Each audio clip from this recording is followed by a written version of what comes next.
Tonight, H1N1 virus or swine flu is confirmed to be linked to the death of a St. Lucian male.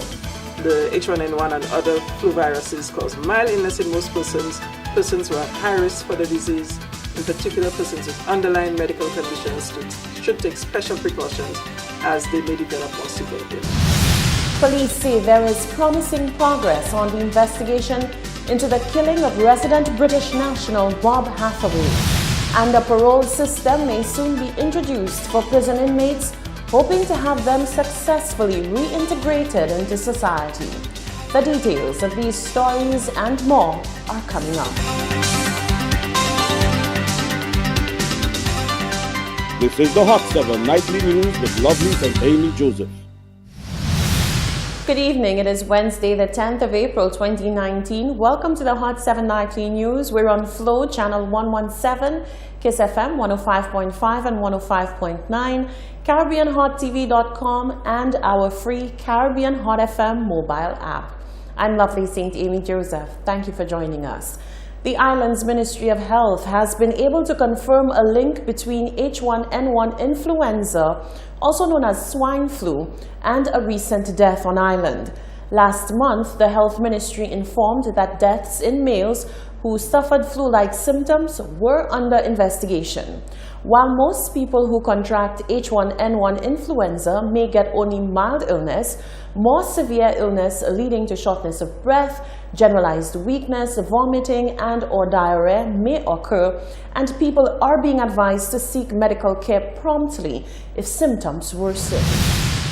The Department of Health and Wellness has received confirmation of the association of H1N1 influenza in one of the recent respiratory-related deaths among males. This confirmation was received from the laboratory at the Caribbean Public Health Agency CAFA in Trinidad and Tobago. H1N1 influenza has also been confirmed in other people who only developed mild flu-like illness and who recovered completely with treatment. Chief Medical Officer Dr. Malene Fredericks James says people need to be cautious, but that there is no need to panic. The confirmation of H1N1 influenza in St. Lucia is not unusual.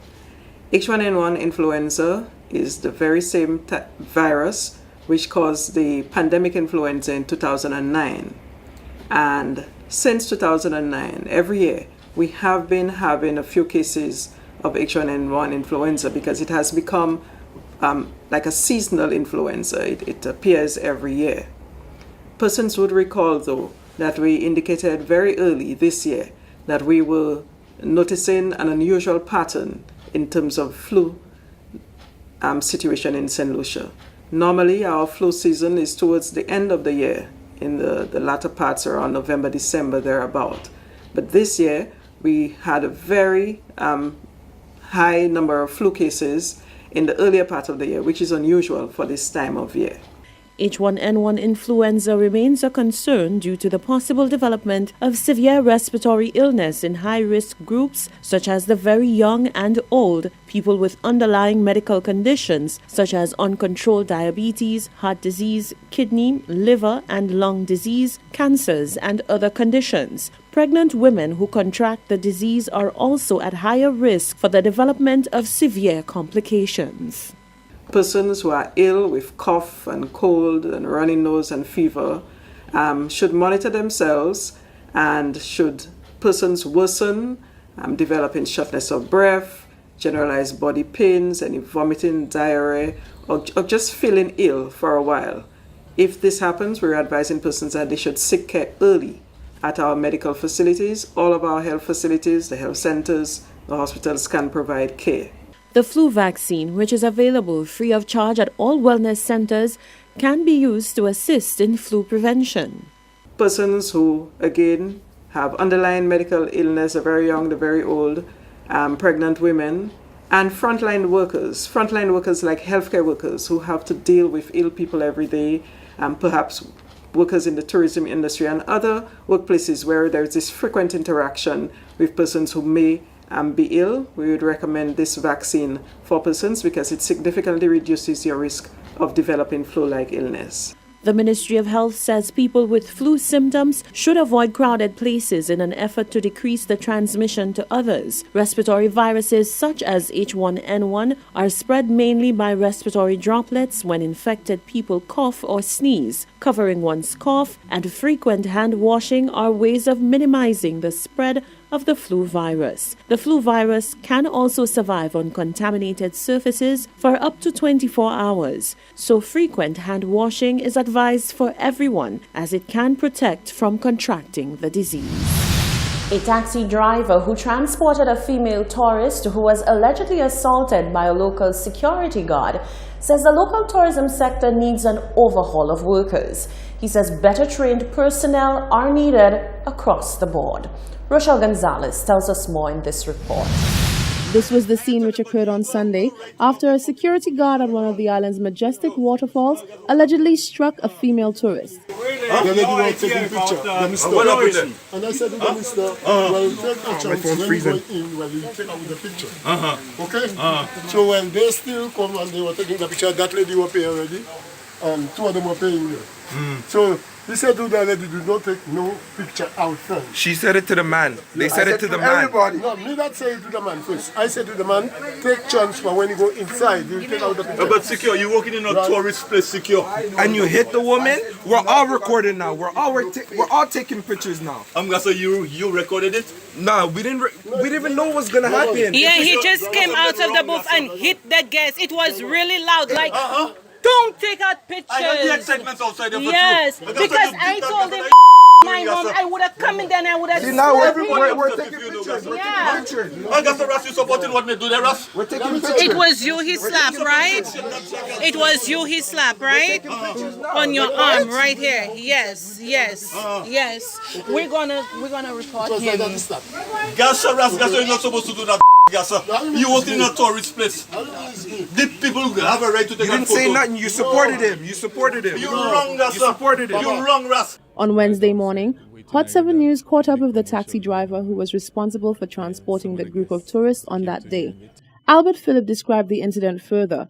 He then went on to say that better trained personnel are needed across the board to work in the tourism sector. I had some cruise ship guests, so I was giving them a tour of the island. And we went to the waterfalls, and so when I dropped them, I went and packed my bus and I waited outside for them.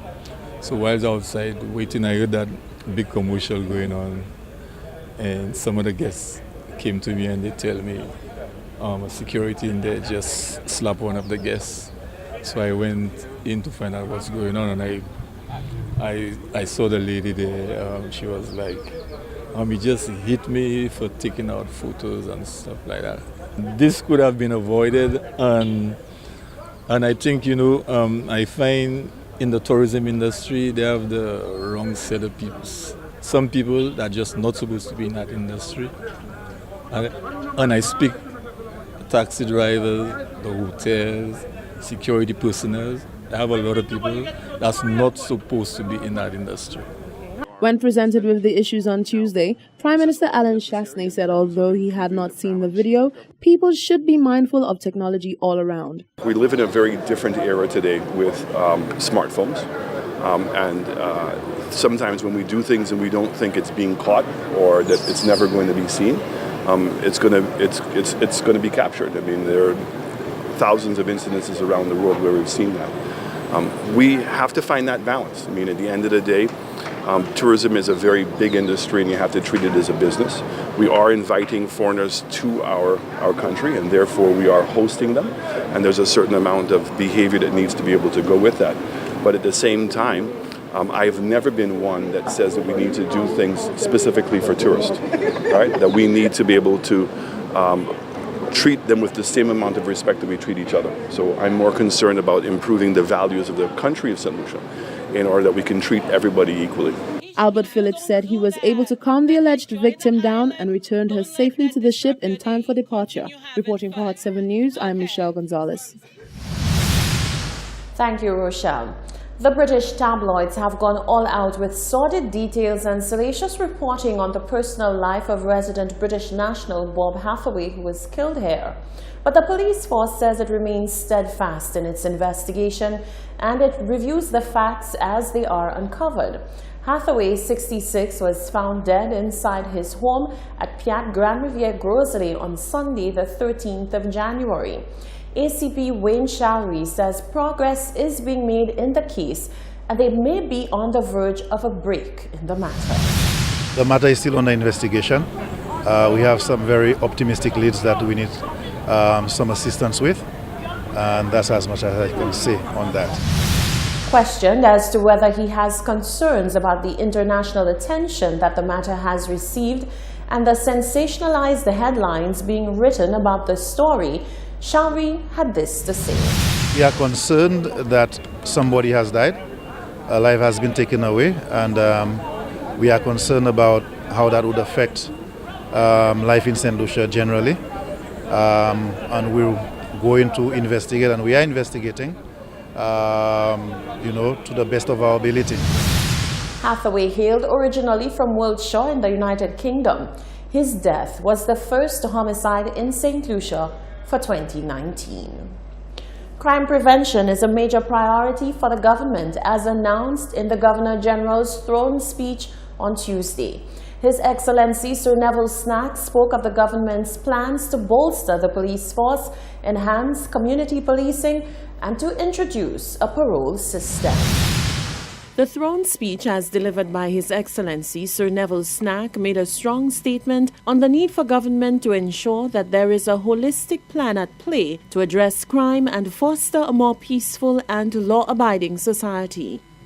Madam President, Mr. Speaker, numerous studies undertaken into the relationship between prosperity and security lead to one clear inference: that all endeavors to achieve economic prosperity would be futile unless appropriate action is also taken to safeguard our people's lives and property. In this sense, the old Moroccan maxim, security before bread, I repeat, security before bread, could not be more apt. Preventing and combating crime will also include the introduction of what the government hopes will be an effective parole system to clamp down on the number of repeat offenders. The matter of recidivism must be addressed. Too often, people leave prison and with no support to find stable employment or a safe personal life, they fall back into criminal behavior. My government proposes the introduction of a parole system which will assist in the early release of prisoners and their integration into the community. With the support of specially trained parole officers, the requisite legislation exists and effect will be given to it. The government has sought to assure the public that it is taking a multi-pronged approach to crime prevention and that it will address the deficiencies that hamper the fight against crime. The use of CCTV cameras will modernize crime fighting, while an enhanced communication system will improve response time and improve coordination among agencies of the police force. We can all, as members of the public, play a role in fighting and preventing crime. My government will continue to support community policing, and we urge every citizen to respond to the call to set up more neighborhood watch groups and work in collaboration with the police force. The Governor General also announced the government's intention to increase the number of police officers in the RSLPF to support community policing and the establishment of more neighborhood watch groups. This is the Hot 7 Nightly News. When we come back, vendors of the Castries market say while they understand the need to relocate, it is still a hard pill to swallow. The traffic department of the Royal St. Lucia Police Force clamps down on super bright headlights. and youth are challenged to speak out on national issues. These stories and more when we return.